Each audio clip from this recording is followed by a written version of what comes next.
Shalom Jemaat Kayu Putih dan pemirsa, saat ini kita memiliki waktu kembali untuk belajar tentang pelajaran sekolah sahabat kita yang begitu menarik sekali. Karena malam ini pada tanggal 19 Mei kita mengambil satu topik berjudul Bait Suci Surgawi.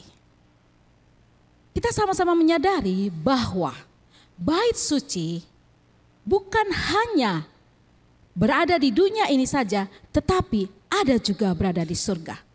Dalam ayat-ayat yang terdapat dalam pelajaran sekolah sahabat kita ini, dalam Keluaran 25 ayat 8, 9 dan 40, bagi pemirsa dan saudara-saudara sekalian bisa membaca Alkitabnya, dan dalam Ibrani 8 ayat 1 sampai 6 ada dua versi bait suci yang kita ketahui.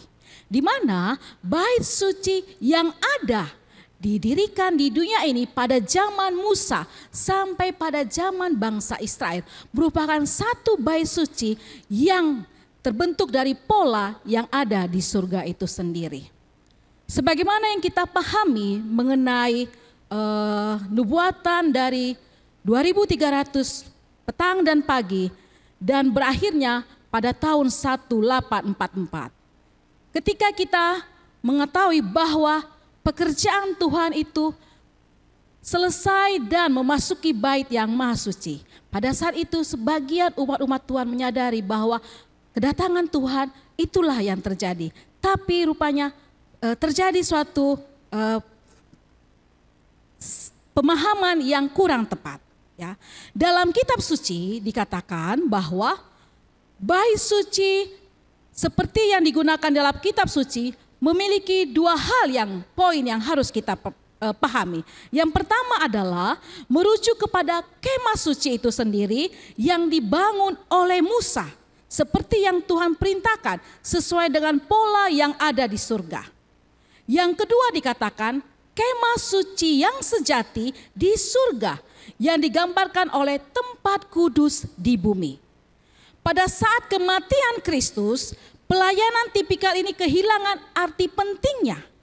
Kemah suci yang sejati di surga adalah bait suci dari perjanjian baru. Dan karena itulah nubuatan Daniel dalam Daniel 8 ayat 14 mengatakan, digenapi pada zaman ini, maka bait suci yang dirujuk adalah bait suci perjanjian yang baru.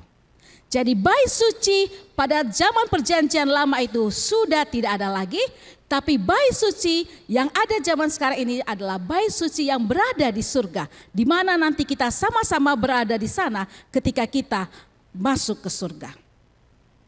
Bait suci di padang gurun merupakan satu model atau pola dari bait suci surgawi. Pelayanan di bait suci duniawi menggambarkan rencana keselamatan ilahi dan setiap korban yang dipersembahkan, ya, melambangkan satu bentuk pengorbanan dari Kristus itu sendiri. Kita menyadari bahwa kita adalah manusia-manusia yang berdosa.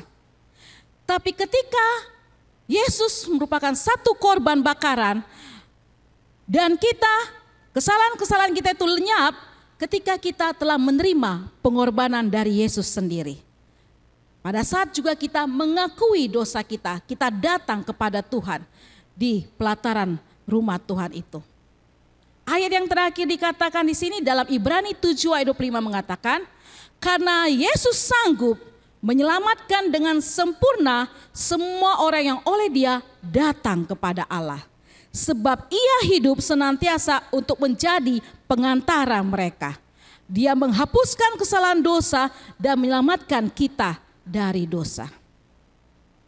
Poin yang tidak bisa kita lupakan adalah pelayanan Yesus di bait suci sekarang ini merupakan satu hasil dari pengantaran Dia. Kita tahu bahwa Yesus adalah pengantara kita. Tanpa Yesus tidak mungkin kita sampai kepada Bapa karena kita adalah manusia yang berdosa. Karena itu kita membutuhkan Yesus sebagai imam kita, sebagai pengantara kita.